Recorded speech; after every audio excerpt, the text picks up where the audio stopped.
Saudara-saudari dalam Yesus Kristus, pada hari Jumaat ini, kita datang sesama untuk merenungi firman Tuhan. Pada awal renungan, mari kita menjemput saudari Xiaoqing untuk mengiring kita memuji Tuhan.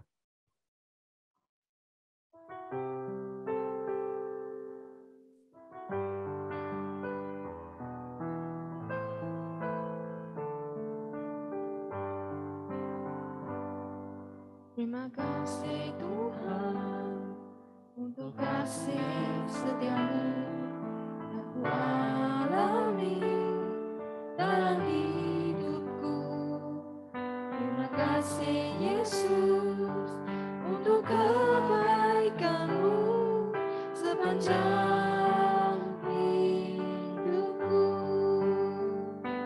Terima kasih Tuhan untuk kasih setiamu yang ku alami dalam hidupku. Terima kasih Yesus untuk kebaikanmu sepanjang hidupku. Terima kasih Yesusku buat anugerah yang kau beri hari ini. Tuhan adakan syukur bagimu. Terima kasih Yesusku buat anugerah yang kau beri hari ini. Tuhan adakan syukur bagimu. Terima kasih Tuhan untuk kasih setiamu yang ku alami dalam hidupku. Terima kasih Yesus untuk kebaikanmu sepanjang hidupku. Terima kasih Yesusku buat anugerah yang kau beri hari ini. Tuhan adakan syukur bagimu. Terima kasih Yesusku buat anugerah yang kau beri hari ini. Tuhan adakan syukur bagimu. Hari ini Tuhan adakan syukur bagimu. Hari ini Tuhan adakan syukur bagimu. Syukur bagimu.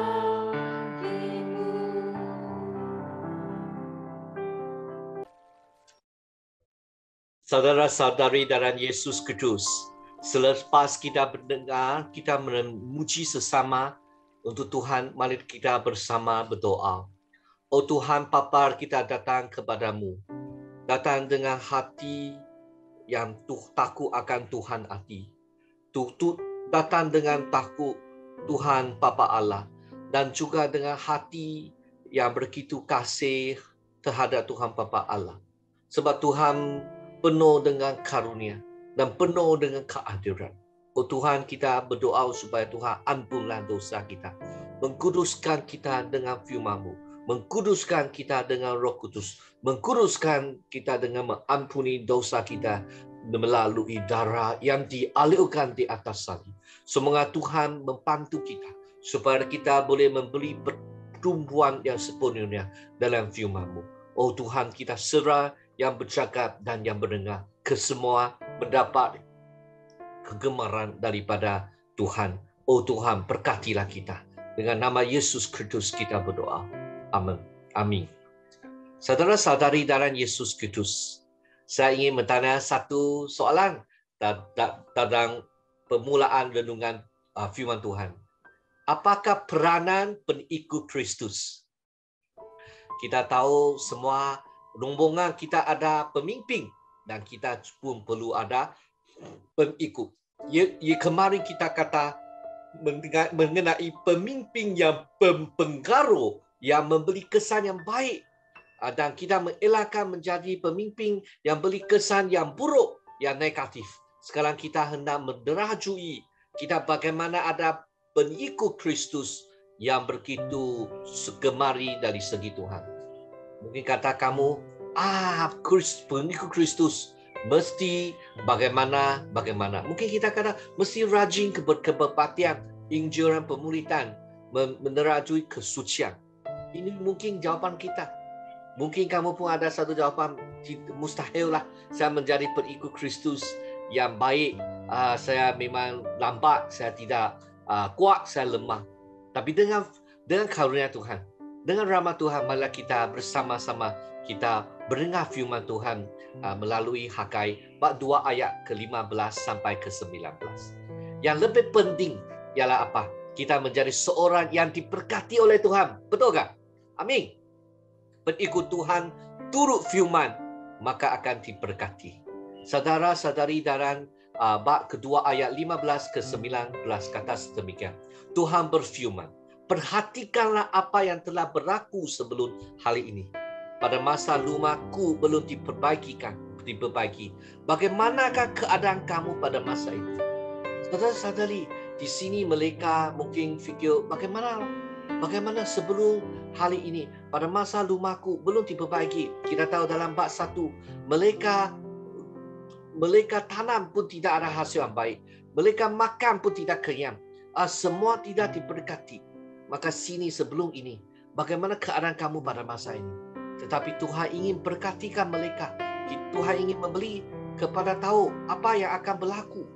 Kamu pergi melihat timbunan gandum dan menyangka akan mendapat 200 kg gandum. Tetapi tetanya ada 100 kg saja. Kamu telah pergi menjendung 100 liter wine dari tong wine. Tetapi yang ada hanya 40 liter saja. Ini adalah kenyataan yang diterangkan dalam bab 1 di sini. Dia memberitahu akan situasi bagaimana. Okey, adalah apa? Kita tahu kamu pergi melihat timbunan gandum dan mereka akan mendapat 200 kilogram gandum, tetapi tetanya hanya 100 kilogram saja. Kamu telah pergi menjendung 100 liter wine dari tong wine, tetapi yang ada hanya 40 liter. Wah, terlalu kurang sikit. Bagaimana? Di sini dia mahu jemaat Tuhan mengenal pasti keperluan yang sebenar. Orang ramai perlu benar-benar memahami zaman apa mereka sebenarnya akan menyuruh mereka berfikir kembali dan memikirkan kembali hari sebelumnya. Bagaimana susah mereka. Mereka pergi, ada 200, ada 100. Ada 100 liter, dia kata 40 liter saja. Wah, memang apa yang mereka buat tidak berhasil. Orang ramai benar-benar memahami zaman apa mereka sebenarnya. Akan menyuruh mereka berfikir kembali lagi dan memikir kembali hari sebelum ini. Oleh itu persekitaran kehidupan harian dan adat hidup telah menjadi tingkap. Daripada mendedahkan kemenangan, memberikan inspirasi kepada orang ramai yang bertindak balas terhadap firman Tuhan. Marilah mereka mengenal pasti keperluan yang sebenar untuk melihat kehendak Tuhan di dalamnya, menunjukkan liputan yang lebih besar. Bukan hanya kamu kerja rajin, kamu ada hasil. Bukan kamu kerja kuat, kamu ada hasil. Bukankah kamu ada 200, kamu akan mendapat 200. Kamu ada 100, dapat 100. 200 dapat 100 saja. 100 dapat 40 saja. Mengenal keperluan yang sebenar. Kerana Habinaga benar-benar ingin menunjukkan Tuhan adalah pencipta sekarang-sekarangnya dalam dunia ini. Kita perlu mendapat berkat. Kita perlu ada kesesamaan Tuhan, ada berkat dari Tuhan. Dan ayat ke-14, kami mengurangi bahwa tidak ada perbezaan antara kehidupan yang suci dan suci. Kedua-duanya adalah satu. Maksudnya di dalam jiwa kita, bukan saja kita di gereja, di suci baik suci baru suci. Dalam kehidupan itu tidak suci. Tuhan inginkan kita hidup sebagai seorang. Di mana kita pergi, kita hidup dengan kehidupan yang Tuhan inginkan hidup. Okey? So, jadi di sini itu mengulangi bahawa tiada perbezaan. Kehidupan yang suci dan tidak suci, keduanya satu saja. Okey? Jadi apa yang kita definisikan kudus perlu daripada mata Tuhan. Berikut adalah contoh yang konkret. Pembinaan baik suci pada akhirnya berkaitan dengan cintaan Tuhan Allah semesta.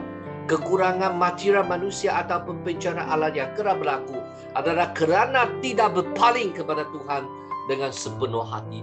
Begitulah menjahilkan hati yang kita akan takut akan hati Tuhan.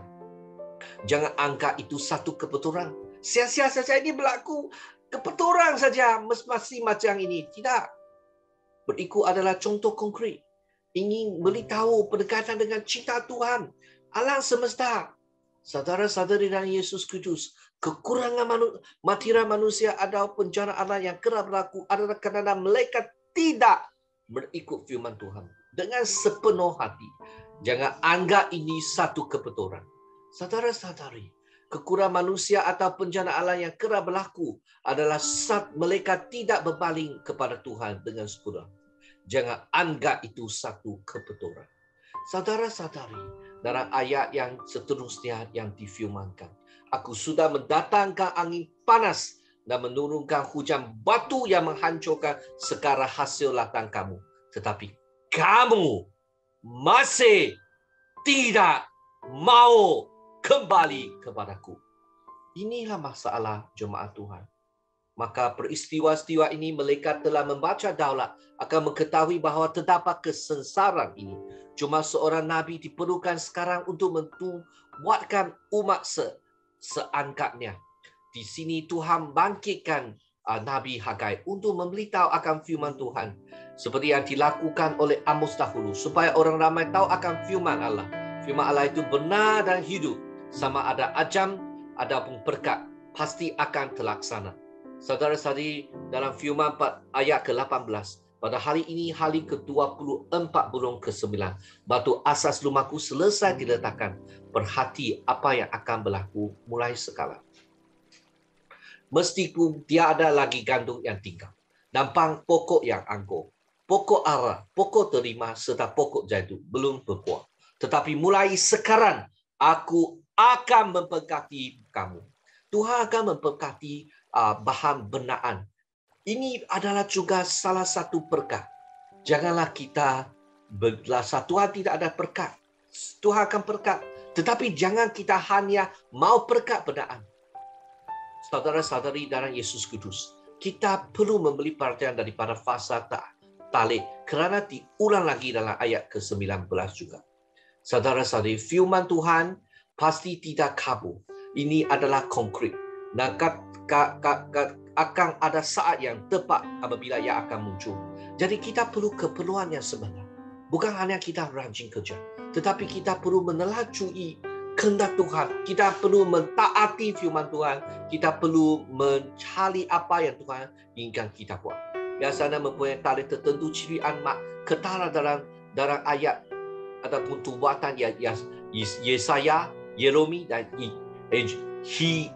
Yehezkiel. Mereka kesemua sudah memberitahu satu hari mereka akan balik dan mereka akan menikmati berkat Tuhan.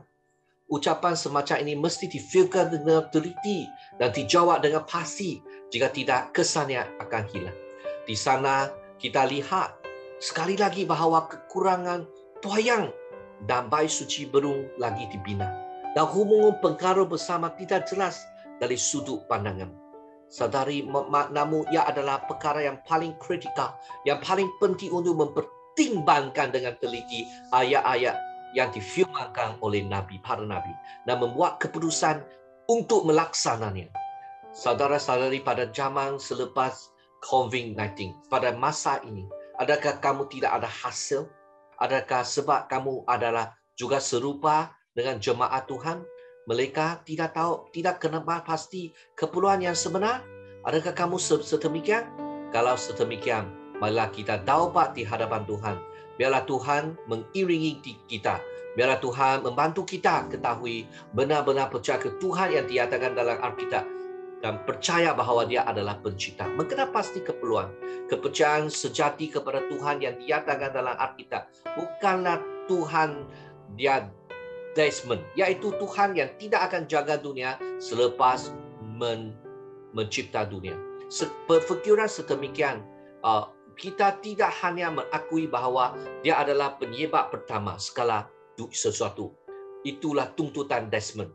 Inilah pemikiran Desmond. Tetapi kita fikir Tuhan bukan hanya mencipta dunia, tetapi ia tidak berguna kepada pinta dan kehidupan kita. Alkitab memberitahu kita bahawa pencipta itu berkaitan dengan semua cintaan. Dan bukan hanya pencipta ke semua yang kita hidup adalah milik Tuhan. Allah tidak jauh daripada kita sungguh. Hidup itu pada dasarnya adalah kesatuan. Kita perlu hidup dengan kesungguhan. Kesemua itu dibina oleh Tuhan, dicipta oleh Tuhan. Dan apa yang kita perlu ialah, hai Israel, ingatlah Tuhan. Dan Tuhan ada satu-satunya, ialah Allah kita.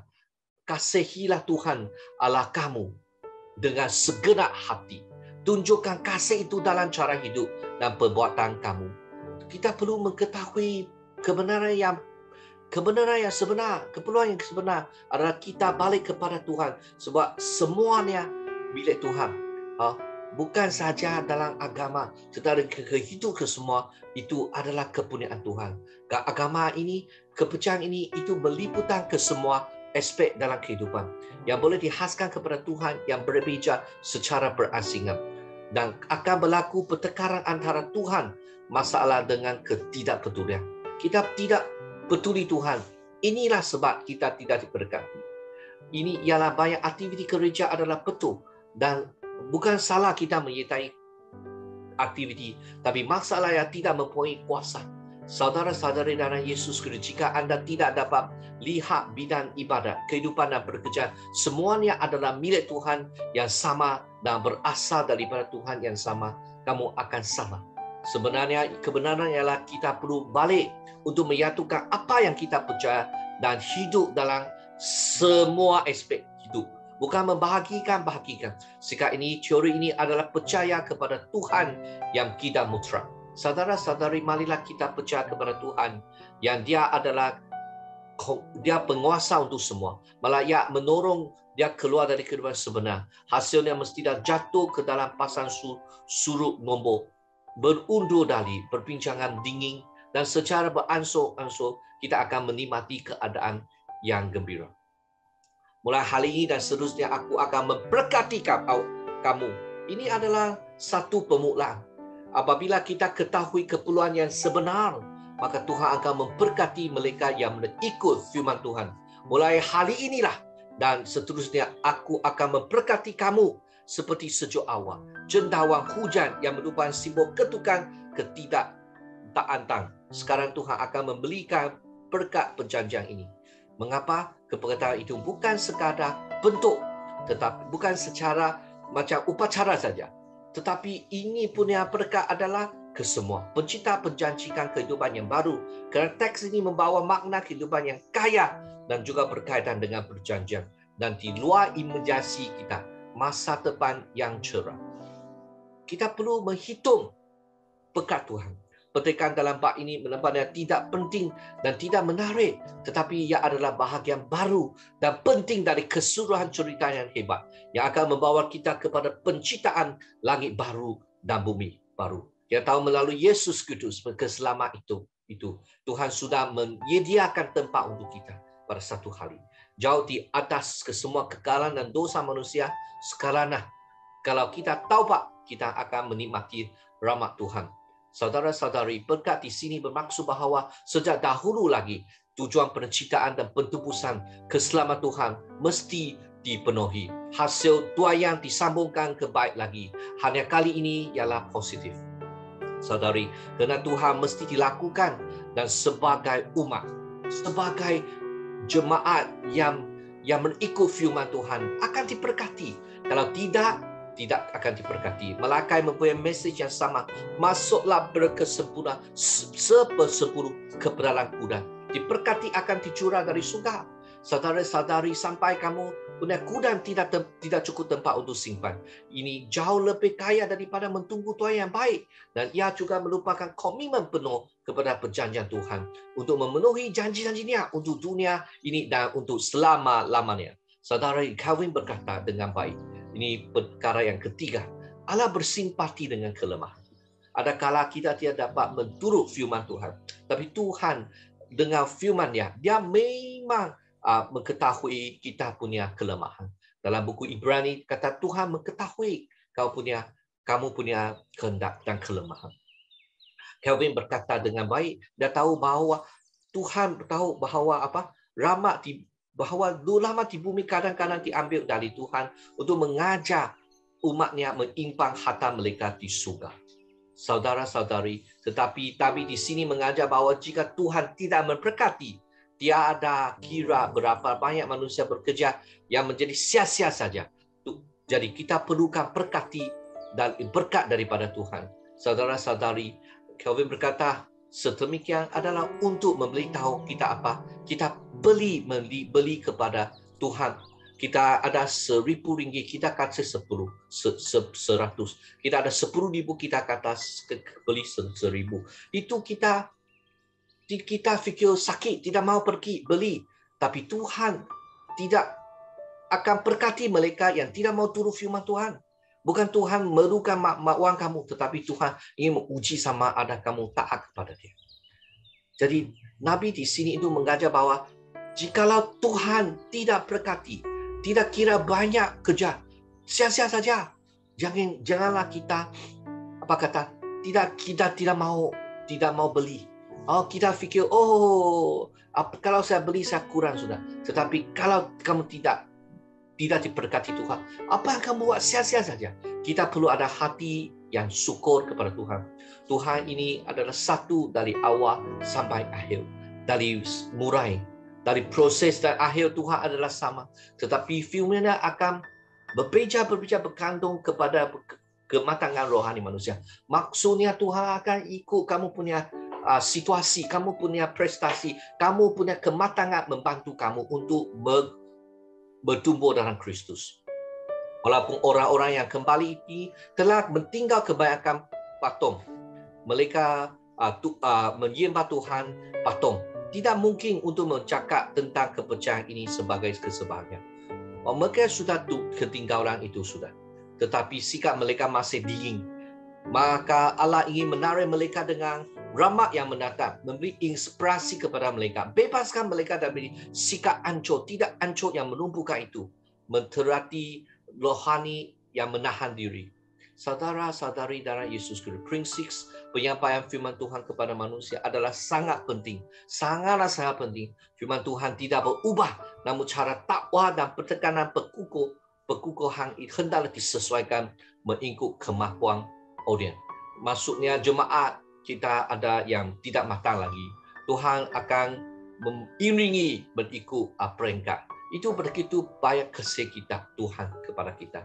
Dari awal akan memutuskan bahawa masalah adalah bahawa orang ramai memahami bahawa rumah siding mereka duduk di rumah siding, tetapi Tuhan punya rumah ibadat masih belum lengkap.